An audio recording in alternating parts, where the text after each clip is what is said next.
Have you ever found yourself rooting for the bad guy? I'm not talking about the mustache-twirling villain tied to the train tracks. I'm talking about the characters who live in the grey areas, the ones who make you question everything you thought you knew about right and wrong.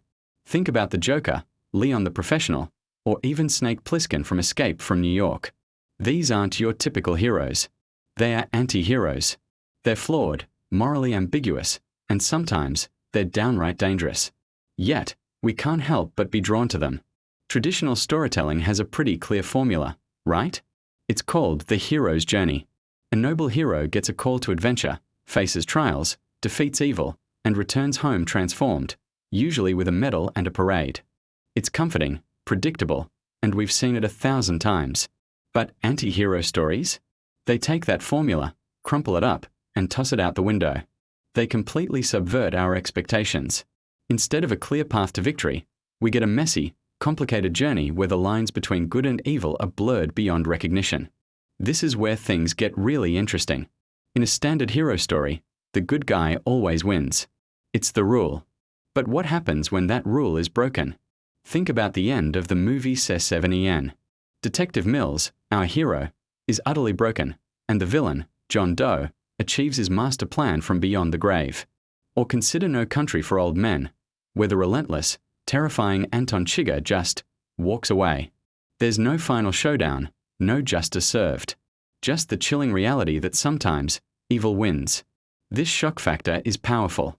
It jolts us out of our comfort zone and forces us to confront a world that doesn't always play by the rules we want it to.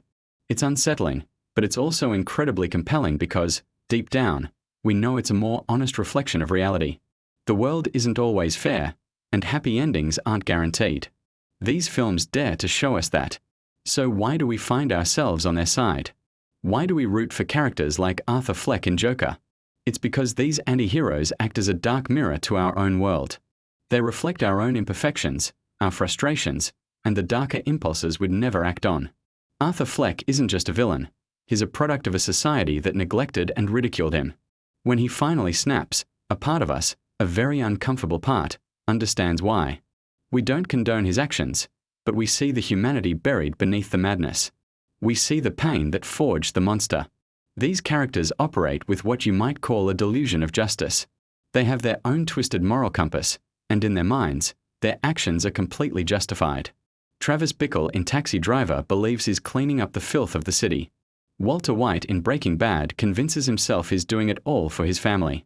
They create their own reality where their violence is a necessary evil, a form of retribution against a world that has wronged them. And because we've been on their journey, we've seen their struggles and felt their pain, we get drawn into their logic. We start to see the world through their eyes, even if it's a distorted, funhouse mirror version of it. It's a powerful trick of storytelling that makes us complicit in their moral decline, forcing us to ask, what would I do in their shoes? Ultimately, the victory of the anti-hero is a powerful critique of our traditional moral stories. It challenges the simplistic idea that good always triumphs and that every story needs a happily ever after. Life is messy, complicated, and often deeply unfair. These films hold up a mirror to the uncomfortable truths about society, ambition, and the true cost of retribution. They show us that sometimes the desire for justice can curdle into vengeance, and the path to hell is paved with what once looked like good intentions. They don't give us easy answers or a neat bow at the end. Instead, they leave us with lingering questions that stick with us long after the credits roll. So, when we see an anti-hero win, what are we really cheering for? We are not rooting for evil itself. We are not cheering for the bad guy to cause chaos for chaos's sake. We are captivated by the complexity. We are drawn to the raw, unfiltered humanity of a character who is broken, but keeps fighting, even if they're fighting for the wrong things. These stories acknowledge the darkness that exists within all of us and within our society. That's why they resonate so deeply.